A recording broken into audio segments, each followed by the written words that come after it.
Some are spectacular, some are mighty, some are even incredible. But which ones are unstoppable? Well, that you might have felt were missing from our previous video. Yeah, well, that's what we're exploring today. I'm Amanda. I'm Connor. Let's get into it! Boom! Number 10, Beast. Beast is probably one of the most unstoppable characters at Marvel Comics right now. And while technically, still a hero, so relevant to this list in terms of his classification between being a goodie and a baddie in general, he still has been up to some pretty questionable things in order to protect Krakoa, including basically turning Wolverine into a mindless slave. On the more optimistic side of Hank's history though, we also see an example of how unstoppable he can be in terms of his ability to seek out knowledge and never give up. After House of M, Beast for a good while was focused on finding a way to restore mutant kind and bring back the mutants they had lost in the aftermath, thanks to Wanda's reality warping magic. Hank tried everything from science to mysticism, but in the end was sadly unsuccessful. However, he still searched far and wide for a very long time, which I think should get him some unstoppable points. I think he also even created an organization just to figure that problem out, so yeah. And friends, before we move on to our next spot on this list, if you love what we do here at Top 10 Nerd, be sure to show us that you love us by giving this video a thumbs up. And at 9, Franklin Richards. Franklin Richards is the son of Reed and Sue Richards from the Fantastic Four, obviously. I don't feel like I needed to say it, but I still needed to say it. And even while currently or in the actual real present year of the comics, he's a toddler, he's still an absolute powerhouse, and I'm gonna count him, okay? Especially since the freaking Celestials have deemed this kid beyond Omega level on the scale of mutant based powers, because when a future version of yourself comes to your present and then manages to bend Galactus to their will, making Galactus Franklin's herald, I don't think there's much else that they can really do aside from just accept it. Hey, that's like 100%ing life. There's nothing you can do after that, which I think speaks for itself. This kid is able to tear the universe apart with a single thought, in essence, probably making him the scariest damn toddler on the face of the earth and the galaxy, aside from eventually when I have mine, because that will be the spawn of Satan. And that's also coming from someone who already thinks that toddlers are scary. Alright, you should have seen that one who was trying to stab me with safety scissors. That was a time. Gotta love Tuesdays. Also, according to the history of the Marvel Universe, the book, Franklin Richards is supposed to survive until the end of his universe and then pass on to the next one, like Galactus did, which is insane. Dude was born from a girl who can go invisible and a guy who can stretch. Jeez. Number 8, Moon Girl. Friends, I just read the Moon Girl team up with the X-Men, which continues her journey on the hunt for Devil Dinosaur, who has been dino-napped, and it was way too cute, and I have to include her, so sorry but not sorry. Also, Moon Girl does not get enough love, and Luna Lafayette, she's pretty unstoppable, let's be honest. Not only does she succeed in rescuing Devil Dinosaur in her team-up series, and as such will be returning with her own series with her dino pal in tow, which I recently picked up the first issue of, although I haven't read it yet, but she also has solved problems that have stumped many genius-level individuals in the Marvel Universe. Moon Girl was smart enough to find a way to almost single-handedly destroy the Terrigen Mists, when that threatened basically a war between the Inhumans and the mutants. I mean, granted, there were others who were kind of trying to puzzle it out before her, and succeeding at least somewhat in that, but it was really Moon Girl that made the destruction of the Mists possible in the short time the heroes had left to rectify the conflict between the two sides. And while her instantly fixing Forge's work may have irked a lot of comic book fans, I will say it did show just how brilliant Moon Girl is, because Forge is literally one of the best inventors that we have at Marvel Comics in terms of his intellect and his know-how, so that just goes to show you basically how cool Moon Girl is. I don't really see it as a downside, but I understand. I love Forge too, so it is a little oh, my heart. And at 7, Spider-Man.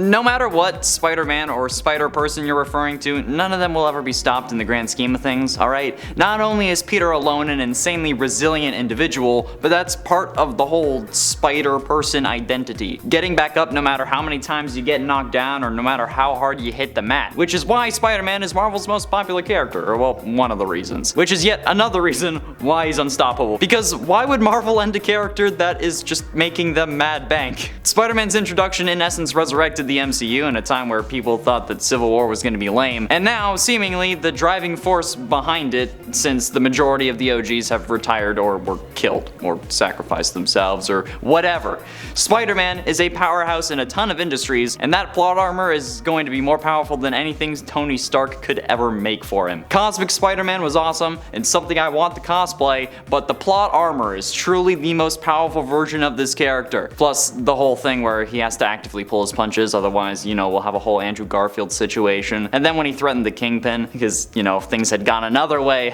nobody would have been able to stop him. He would have just... I would have liked to see that though. Number 6, Colossus. I mean, it's literally in Colossus's name at one point, hence why he has to make our cut and why he takes one of our top spots. Colossus is known for being the unstoppable Colossus in Marvel's Contest of Champions, but also in the comics during the Fear Itself event when he became the Avatar of Sidorak for a time, replacing Cain Marko. In fact, whenever Colossus is the Avatar of Sidorak, that's what we call him, Unstoppable Colossus, because Juggernaut is Unstoppable Juggernaut. And if you have his card in Marvel Snap, it is easy to see why we consider him to be so unstoppable just in general. Sorry, I'm obsessed with Marvel Snap lately, so it's probably going to be mentioned now and then in our videos. Even though we are not sponsored by Marvel Snap, to be clear, but we should be. I love that game. In Snap, Colossus's card ability is an ongoing. He cannot be moved, destroyed, or have his power reduced. And he comes by this card ability honestly, as even in the comics, Colossus is known for being an unstoppable force. Halfway through into number 5, Archie Andrews. Okay, whoa. Hold on. Before you start raging at me in the comments, just please hear me out.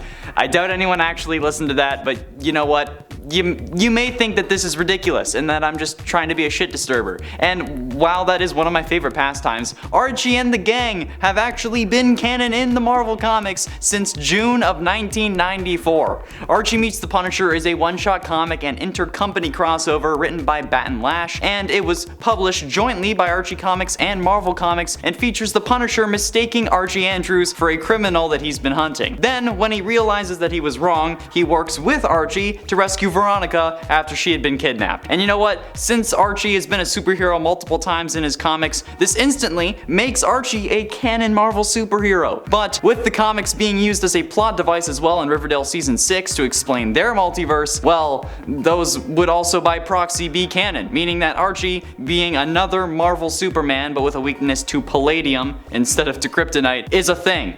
Until they got rid of his weakness. Yeah, that was also a thing. Yeah, that's a pretty unstoppable hero if you ask me. Yeah, he can't fly, but I mean, again, plot armor. Number 4, Storm. On part 1 of this list, I talked about how Magneto was unstoppable after Uranos' invasion. How even after seemingly being killed, Magneto just got back up. Well, he wouldn't actually have been able to keep going if it wasn't for Storm and their weird, kinda sexy team up in their fight against Uranos. But this isn't the only time that Storm has become unstoppable. There are a few others that stick out in my memory. There is the time that she was infected by the Children of the Vault's technology, which threatened to overtake her body like a virus. This happened actually pretty recently, within the last few years. Her brush with the deadly tech left Storm comatose, temporarily, until she was revived by the combined efforts of Jean Grey and Emma Frost in their own giant-size X-Men comic, which they shared together. However, Storm was still very unwell after this and left with an estimated 1 month to live. While Krakoa has the capacity to resurrect any fallen mutants, or anyone else that they feel so inclined to bring back at this point, Storm refused to take this easy way out. She would not just lay down and surrender to death. Why? Because Storm is a badass, that's why. And also I think because she felt it undermined the value of life to do so, which she was not here for, and honestly, I want to back her up on that one. Instead, Storm attempted to fight back against the infection, venturing into the often bigger on the inside lab known as the World in her own giant-size issue in an attempt to find something that might help her. Storm and her teammates did succeed in this, separating the virus from Storm and restoring her health, and proving that even in the face of death, Storm generally refuses to back down. Getting close to the end in number 3, Squirrel Girl. Okay, I mean, there's a whole series called The Unbeatable Squirrel Girl. So I think that you kind of deserve to be on the list. The solo series debuted in January of 2015 and ran for 8 issues and was relaunched in October of 2015 as part of Marvel's all-new, all-different Marvel branding and was published through to November of 2019 with 50 issues for a total of 58. Both series were written by Ryan North, but in issue number 4 of volume 1, Squirrel Girl literally stops Galactus from coming after Earth by being friends with him. I mean, come on. You're literally unable to sit there and tell me that this doesn't make her deserving of this list. Bro, she didn't even have to fight him, for God's sakes.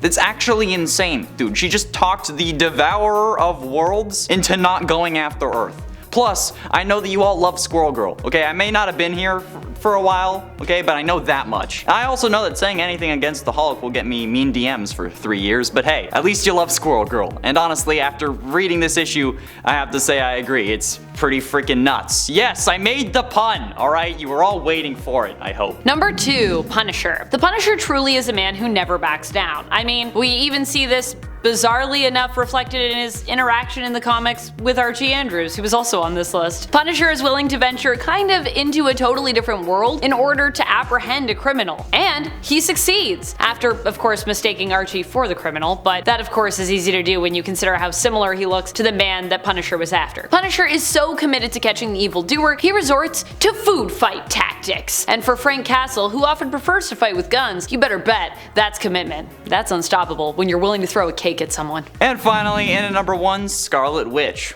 Considering how the entirety of House of M is meant to be about how she changed reality, I think it's fairly safe to say that she's a powerful hero, even if she isn't a hero all the time. Like in Multiverse of Madness, for example, when she somehow was able to send demons and monsters across different dimensions to attack America Chavez, but couldn't just go to those dimensions herself. Even if she was a villain in this scenario, she was still able to take on the Illuminati from their universe and beat them all fairly easily, proving that not only is she an extremely powerful mutant, whether she's on either side, but also that falling boulders can kill a Captain Marvel, and are also therefore the most dangerous obstacle or weapon in the Marvel Universe. The only limit to Wanda's abilities in any incarnation really is her brain, which is like my one gripe with Multiverse of Madness, since her whole point of taking America's powers for herself was in case her kids got sick and died again. But like, you've turned a whole city into your own personal TV show and brought your dead Infinity Stone powered boyfriend back for it. So I think you can handle a little chicken pox if your sons get caught or get whatever you think they're gonna get in whatever universe. But that's also a way for them to explain why she didn't do it, since the movie was all about setting up the premise of incursions. But either way, come on, Scarlet Witch, yeah, it's the thumbnail, I think. I don't know, I actually don't know. Although these heroes are known for being unstoppable, we have to stop here because that's the end of the list. But you don't have to, there's always more nerdy vids to binge on. Yeah, go watch those things. Also, speaking of watching, thank you so much for watching this video. I'm Connor. And I'm Amanda. Till we see you next, stay nerdy, YouTube. Click the video, it's popping up. Click the things, bye.